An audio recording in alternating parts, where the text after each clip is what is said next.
So we all know over the last few months, witches have made a huge comeback, and now after the last update, super witches are also back because you can now update your army camps to have more troop space. And I know it's a little bit confusing. You guys are like, witches are back, super witches are back. How do I know which one to use on which base? Don't worry, Deja Vu's here for you. In today's video, I'm going to be breaking down super witches and when you should use them over normal witches. So hit that like button, hit that subscribe button, and let's get right into this.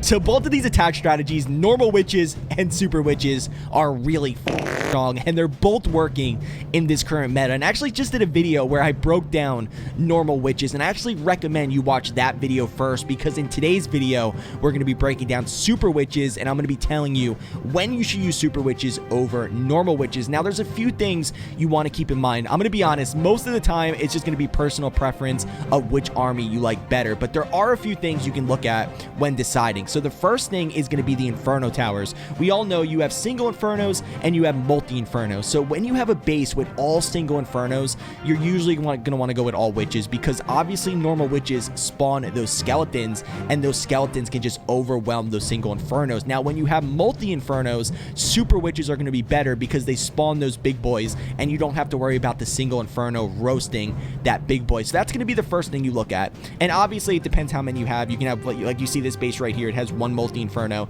It really depends. I mean, if it's only one multi, witches can still get it done. And that's why I said most of the time it's just going to be personal preference. So the next thing, and honestly the most important thing you're going to look at when deciding, is going to be zap value. We all know normal witches, the most popular strategy is 10 zaps and 2 earthquakes. And the reason why you bring that with mass normal witches is because you got to zap out those scatter shots. Those scatter shots need to go for witches to be powerful and take out the base. So that's the main thing you're looking at, is zap value. If you can't zap both of the scatter shots and get some good value with it, then, you know, don't go with witches. Go with super witches, because super witches, you don't have to get out those scatter shots. They can deal with the scatter shots. So those are the two main things you're going to want to, can't even talk. Those are the two main things you're going to want to look for. I know it's a lot of information. Don't worry, guys. We're going to go ahead and roll these replays, and we're going to talk about it a little bit more.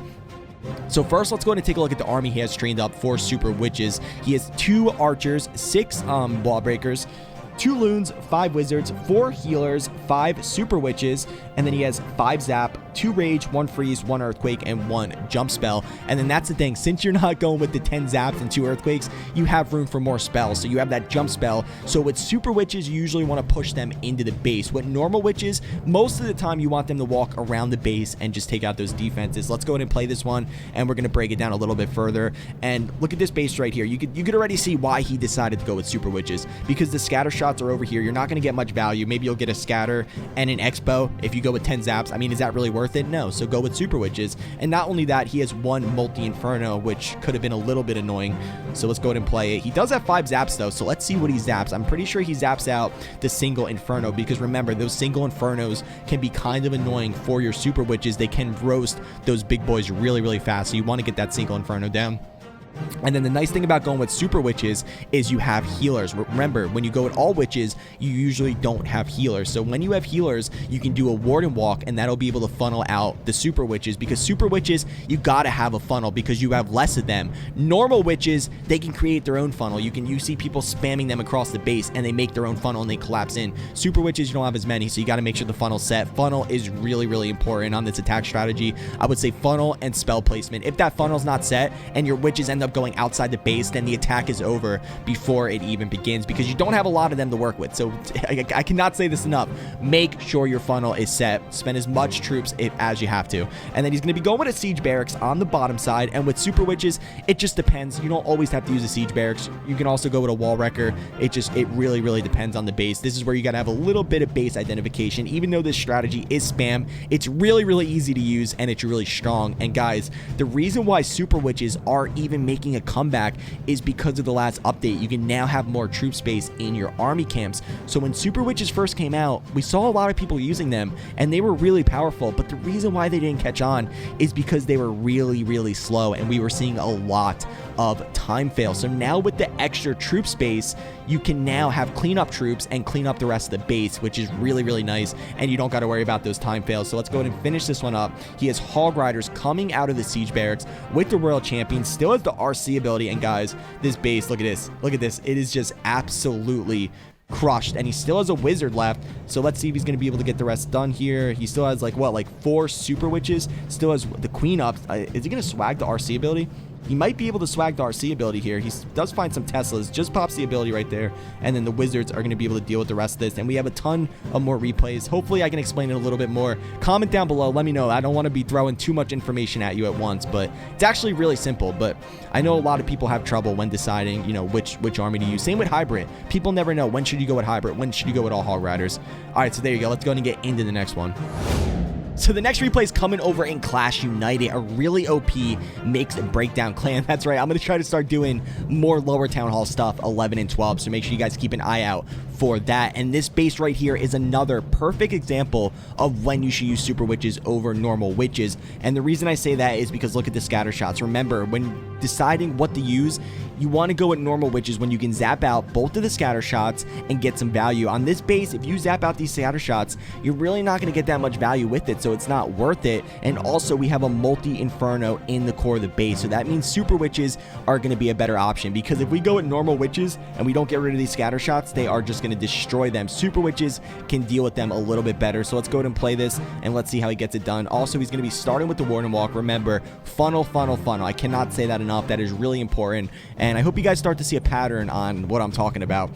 So he's going to go ahead and zap out the single Inferno, and that's going to get some nice value. He's going to get the Expo, the Wizard Tower, and also, oh, no, he doesn't get the Wizard Tower, I'm sorry, but he does get the Inferno, which is really all that matters, because remember, the single Infernos, they're really good for normal witches, but they're super annoying for super witches, because they will roast those big boys really fast. We got the Champion King. What do you guys think about that new skin? Do you know, I just learned this, when you pop that ability on the Champion King, little champion barbarians actually come out. That's pretty awesome. All right, so he's starting his main troops. He's going with 2 jump spells. He's going to jump right into the town hall. That also is better for super witches. If you're going to go head on to the town hall, the super witches can deal with it a little bit better. But like I keep saying, both of these attack strategies, they're both really, really strong, and sometimes it's just personal preference.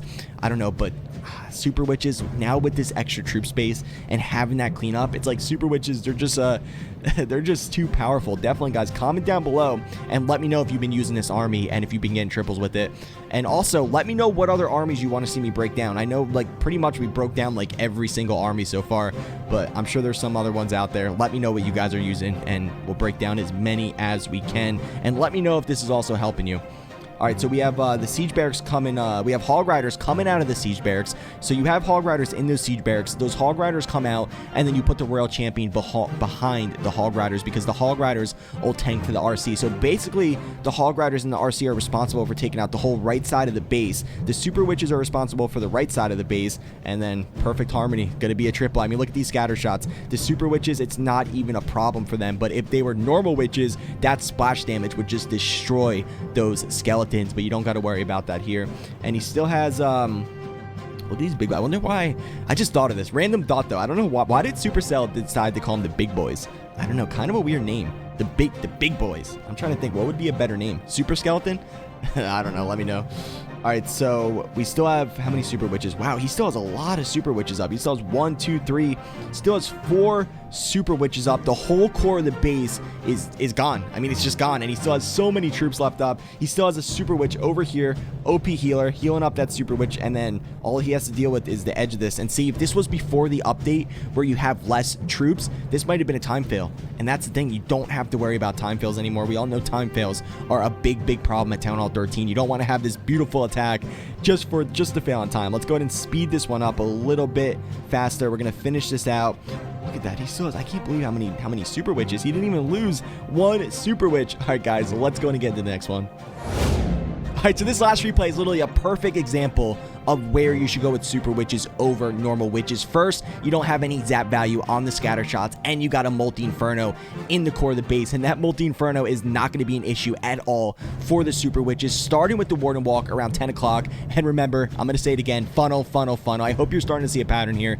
Every single attack went with the Warden Walk for the funnel, and I mean, it's simple, because the Warden is the best way to funnel. You don't got to waste any troop space, because remember, every ounce of the troop space is really important for cleanup. So you can use that Warden, and then the Warden will go over with the Super Witches, and then using the Siege Barracks to funnel out the other side. So he's going to zap out one of the scatter shots and one of the single Infernos, because remember, those single Infernos can be really annoying for the Super Witches. I also want to mention, if you guys are wondering which attack strategy you should use in Legends League, I'm finding that Super Witches are working a lot better in Legends, because a lot of people are running bases with 2 to 3 Multi Infernos. That means Super Witches are going to be the better option. I know a few people might ask that. So let's see, we got the Siege Barracks around around like 12:30. That's going to funnel out that side, and then we have an opening in the base. The way the base meta is right now, a lot of people are using these trolley style bases where they have opening in the walls, and that's another reason why these witch spam strategies are doing so good, because if you set the funnel right, the witches will just walk right into the base. I mean, it's like you're leaving your door open for the robbers to come in and rob your house. I mean, they're leaving the walls open. The troops are going to walk right in and just destroy the core of that base. That multi-inferno in the core isn't going to be a problem. But look, if we were using normal witches, that multi would literally, like, it would kill those skeletons, and it would be an RIP. So, and then we have the Hog Riders coming out of the Siege Barracks. You guys seen a pattern here, right? I mean, it's pretty simple. So we got the Hog Riders coming out. The Hog Riders and the Royal Champion are going to deal with that right side of the base, sweep all of those buildings. You usually want to position your Siege Barracks to where the Hog Riders are going to come out where there's no enemy heroes, because then your Hog Riders are going to get more value. Otherwise, those enemy heroes might be an issue for your Hog Riders and your Royal Champion. Look at that Royal Champion getting tons of value. We got the Super Witches in the core of the base. He just pops the RC ability. He still has the Queen ability. And guys, if you made it all the way to the end of the video, let me know if this was helpful. I appreciate you guys watching all the way through. If you're not already, make sure you subscribe, and if you did get this far, you know we always put a password. We're gonna make the password #SuperWitch. Drop a comment down below, #SuperWitch. That's how I know you guys support the channel and the video. I do appreciate it. Let's finish this one out. And he probably don't tell me, does he swag the Queen ability? I think he can. I mean, look at all of these attacks. They save the ability all the way to the end, because that's because the troops are just so strong that you don't even need them. Okay, he does pop the Queen ability, just probably for a time issue. He didn't even lose one Super Witch. What is going on here? Oh my God, they gotta nerf this. This is insane. Anyway, guys, thank you, and I'll see you next time.